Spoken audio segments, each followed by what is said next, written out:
শীতকালে খেজুরের গুড় বা নলেন গুড় দিয়ে আমরা সাধারণত পিঠে পায়েসই বানিয়ে থাকি। তবে খেজুরের গুড় থাকাকালীন একবার হলো কেক বানিয়ে দেখো। যতক্ষণ কেক তৈরি হবে গোটা ঘর গুড়ের গন্ধে ভরে যাবে। এতটাই সুন্দর সুপার সফট কেকের রেসিপি আজকে তোমাদের সাথে শেয়ার করব। নমস্কার, বেঙ্গলি রন্ধনশালার আরও একটা দারুণ স্বাদের রেসিপিতে তোমাদের সকলকে স্বাগত। তো নলেন গুড় বা খেজুরের গুড়ে কেক বানানোর জন্য যেটা আমাদের প্রথমেই লাগবে সেটা হচ্ছে নলেন গুড়। এখানে আমি 1 কাপ, মানে ওজন হিসাবে ধরলে এখানে 160 ml নলেন গুড় নিয়েছি। পাতলা যে খেজুরের গুড় সেটা নিয়েছি। এরই সাথে দিয়ে দিচ্ছি 1/2 কাপ সাদা তেল।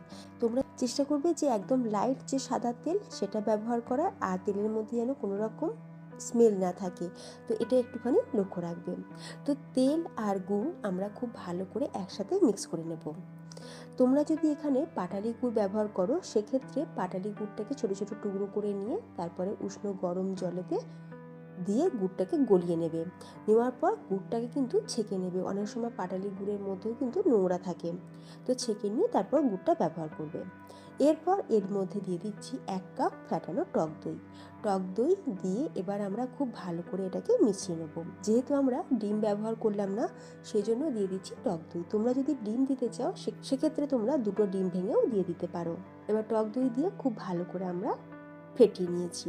তারপরে আমরা দিয়ে দেবো এখানে একই চায়ের কাপ মেপে 2 কাপ ময়দা। তোমরা যদি একদম হেলদিভাবে বানাতে চাও তাহলে এক্ষেত্রে তোমরা আটাও ব্যবহার করতে পারো।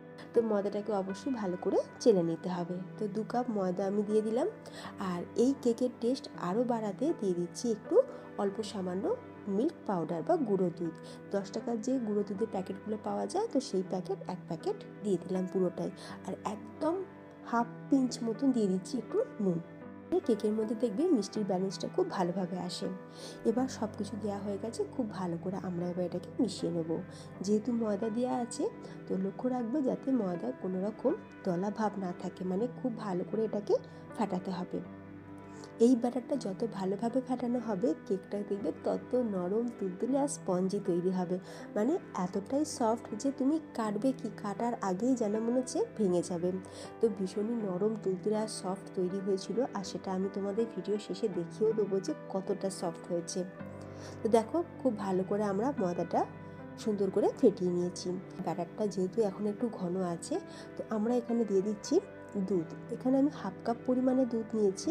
তো দুধটা এখন পুরোটা দেবো না, অর্ধেকটা দিলাম। মানে বড় চামচে 2 চামচ পরিমাণে দুধ দিয়ে খুব ভালো করে আরও একবার মিশিয়ে নিলাম। এরপর আমরা এই যে কেকের ব্যাটারটা সেটাকে 10 মিনিটের জন্য রেস্টে রেখে দেবো, তাতে করে কেকের ব্যাটারটা খুব ভালোভাবে সেটও হয়ে যাবে। অন্যদিকে যে পাত্রে আমরা কেকটা বানাবো, তো আমি এইরকম একটা কেক মোল্ড নিয়ে নিয়েছি। নিয়ে তার মধ্যে অল্প সামান্য একটুখানি তেল খুব ভালো করে কেক মোল্ডের চারিধারে লাগিয়ে দেবো। তো তোমরা চাইলে বাড়িতে থাকা যে কোনো স্টিল, অ্যালুমিনিয়াম বা যদি কোনো কেক মোল্ড থাকে তাতেও বানাতে পারো। এরপর নিচেতে একটা আমি বাটার পেপার বসিয়ে দিলাম, আর ওপর থেকে আবারও একটুখানি ব্রাশ করে দিলাম। তো কেক টিনটা আমাদের রেডি হয়ে গেছে। অন্যদিকে 10 মিনিট পর আমি ঢাকনাটা খুলে নিলাম। তারপরে এর মধ্যে দিয়ে দিচ্ছি 1/2 চামচ বেকিং পাউডার আর 1/4 টিস্পুন পরিমাণে বেকিং সোডা। মনে রাখবে যতটা পরিমাণে বেকিং পাউডার দেবে তার হাফ দিতে হবে কিন্তু বেকিং সোডা। এবার হালকা হাতে বেকিং পাউডার আর বেকিং সোডা আমরা কেকের ব্যাটারের সাথে খুব ভালোভাবে মিশিয়ে নিলাম। এই সময় কিন্তু ফ্যাটানোর কোনো দরকার নেই। এরপর দেখো ফ্রেন্ডস, আমি এখানে কিছু ড্রাই ফ্রুটস কেকের মধ্যে দিয়ে দেবো। তবে তোমরা চাইলে কিন্তু নাও দিতে পারো। তবে যেহেতু বাড়ির বাচ্চা খাবে আর ওরা এগুলো খেতে ভীষণই পছন্দ করে, তো ড্রাই ফ্রুটসের মধ্যে আমি অল্প সামান্য একটুখানি ময়দা মিশিয়ে তারপরে ড্রাই ফ্রুটসগুলোকে দিয়ে দিলাম কেকের ব্যাটারে। একটু ময়দা মিশিয়ে নিলাম, তাহলে ড্রাই ফ্রুটসগুলো ব্যাটারের নিচেতে চলে যাবে না। এরপর যে কেক টিনটা আমরা রেডি করে রেখেছিলাম তার মধ্যে হাফ ব্যাটারটা দিয়ে দিলাম। মানে কেক টিনের হাফ থেকে বেশি দিলে আবার কেকটা যখন বেক হবে তখন এটা বেশি বেশি ভর্তি হয়ে যাবে বা পড়েও যেতে পারে। আর যেহেতু এর মধ্যে অনেকটা এয়ার বাবলস এসেছে, সেই জন্য একটা টুথপিক দিয়ে ভালো করে একটু মিশিয়ে নিলাম, তারপরে একটুখানি ট্যাপ ট্যাপ করে দিলাম। এরই সাথে এখানে আমি 2টো স্টিলের বাটি নিয়েছি। আর এইরকম বাটি তো আমাদের সবার বাড়িতেই থাকে। তো বাটির মধ্যে অল্প সামান্য একটুখানি তেল ভালো করে ব্রাশ করে নিয়ে বাকি যে কেকের ব্যাটারটা আমাদের এক্সট্রা ছিল সেটাকে এই বাটির মধ্যে দিয়ে আমরা এখন এই বাটির মধ্যে কেকটাকে বানিয়ে নেব। তো তোমরা নিশ্চয়ই লক্ষ্যই করেছো আমি চায়ের কাপ মেপেই কিন্তু সব কিছু উপকরণগুলোকে দিয়েছি। তোমরাও বাড়িতে যে কোনো বাটি বা কাপ কিছু একটা সেট করে নেবে আর সেটা দিয়েই সব কিছু উপকরণগুলো মেশাবে, তাহলে দেখবে কেকটা একদম পারফেক্ট তৈরি হবে। আমি এদিকে গ্যাসের উপর একটা কড়াই বসিয়ে, মানে একটা মোটা ধরনের কড়াই বসাতে হবে, আর তার নিচে কিছুটা বালি। এবার অন্যদিকে গ্যাসের উপর একটা কড়াই বসিয়ে দিয়েছিলাম, আর কড়াইটা আমি এখন আগে থাকতে প্রিহিট করে নিয়েছি।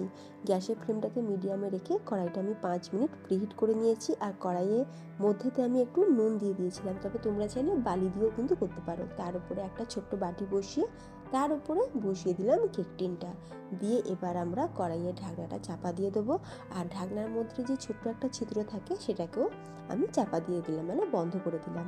তো এখন আমরা কি করব, মিডিয়াম ফ্লেমে এটাকে আমরা 10 মিনিট বেক করব। তারপরে গ্যাসের ফ্লেমটাকে লো টু মিডিয়ামে রেখে 35 থেকে 40 মিনিট আমরা কেকটাকে বেক করে নেব।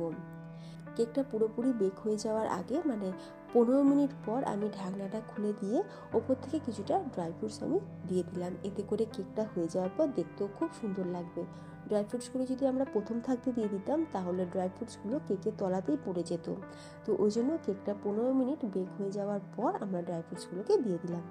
ফাইনালি দেখো 35 মিনিট পর আমি ঢাকনাটা খুলে একবার চেক করে নিচ্ছি। এই যে দেখো, কাঠির গায়েতে কিন্তু এতটুকু কেকের ব্যাটার লেগে নেই, মানে কেকটা কিন্তু আমাদের প্রপারলি বেক হয়ে গেছে। এখন এটা প্রচণ্ড গরম, তো এটাকে এখন ডিমোল্ড করা যাবে না।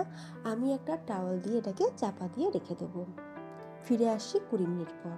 আর এই যে দেখো ফ্রেন্ডস, ফাইনালি আমাদের কিন্তু 2 রকমের কেক একদম রেডি। যেটা আমরা বাটির মধ্যে বসিয়েছিলাম সেই কেকটাও রেডি, আর অন্যদিকে কেক টিনের মধ্যে যে কেকটা রেডি করেছিলাম সেটাও আমাদের রেডি। তো বাটি থেকে প্রথমে আমরা কেকটাকে ডিমোল্ড করে নিচ্ছি। আর এই যে তোমরা দেখতেই পেলে বাটি থেকে কেকটা কিন্তু ছেড়ে দিয়েছে। তোমরা দেখে নিশ্চয়ই বুঝতে পারছো যে এটা কতটা সফট হয়েছে। এবার কেকের মোল্ড থেকেও আমরা কেকটাকে ডিমোল্ড করে নেব। ছুরি দিয়ে একটুখানি সাইডটা চেঁচে নিলাম। আর এই যে দেখো ফ্রেন্ডস, কত সহজেই কিন্তু এটা ডিমোল্ড হয়ে গেল। যেহেতু আমরা এর মধ্যে বাটার পেপারও যেমন দিয়েছিলাম, তেমনি খুব ভালোভাবে অয়েল ব্রাশ করে দিয়েছিলাম। তো এত সুস্বাদু কেক তৈরি হয় নলের গুড় দিয়ে, তোমরা বাড়িতে না বানালে তোমাদের কিন্তু বিশ্বাসই হবে না। কেকটা যখন বাড়িতে বানাবে দেখবে গোটা ঘরেতে যেন গুড়ের গন্ধে মমো করছে। এতটা সুন্দর ফ্লেভার আর এত সুস্বাদু একটা কেক, আচ্ছা বড় তো সবাই খুশি হবে। এই শীতের সিজনে বা এই নলের গুড় থাকতে থাকতে তোমরা বাড়িতে চটজলদি এইরকমভাবে কেক বানিয়ে নাও।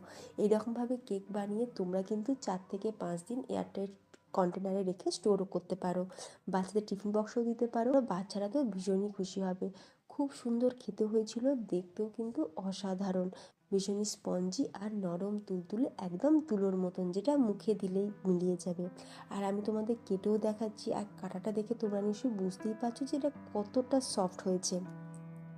মানে ফ্রেন্ডস, তোমাদের আমি কি বলবো, আমি হাতে যখন কেকটা ধরে আছি, মানে আমি বুঝতেই পারছি না যে আমি একটা কেক পিস হাতে নিয়ে আছি, মানে এতটাই তুলো, একদম কাগজের মতন সফট। তো ফ্রেন্ডস, অবশ্যই তোমরা বাড়িতে এইভাবে বানিয়ে দেখো, আর বাড়িতে বানালে আমাকে কমেন্টে জানিও তোমাদের কেমন লাগলো। আজকের এই নলেন গুড় দিয়ে বানানো কেকের রেসিপি যদি তোমাদের একটু হলেও ভালো লেগে থাকে, তাহলে প্লিজ ভিডিওটাকে লাইক দিও, ভিডিওটাকে শেয়ার করে দিও তোমাদের আত্মীয় স্বজন বন্ধু বান্ধবের মধ্যে, যাতে তারাও এইরকমভাবে খুব সহজে নলেন গুড়ের কেক বাড়িতে বানিয়ে নিতে পারেন। তাহলে ফ্রেন্ডস, ভিডিওটা আজকের মতন আমি এখানেই শেষ করলাম। তোমাদের সাথে দেখা হবে নতুন কোনো রেসিপি নিয়ে। ভালো থাকবে, সুস্থ থাকবে, ধন্যবাদ।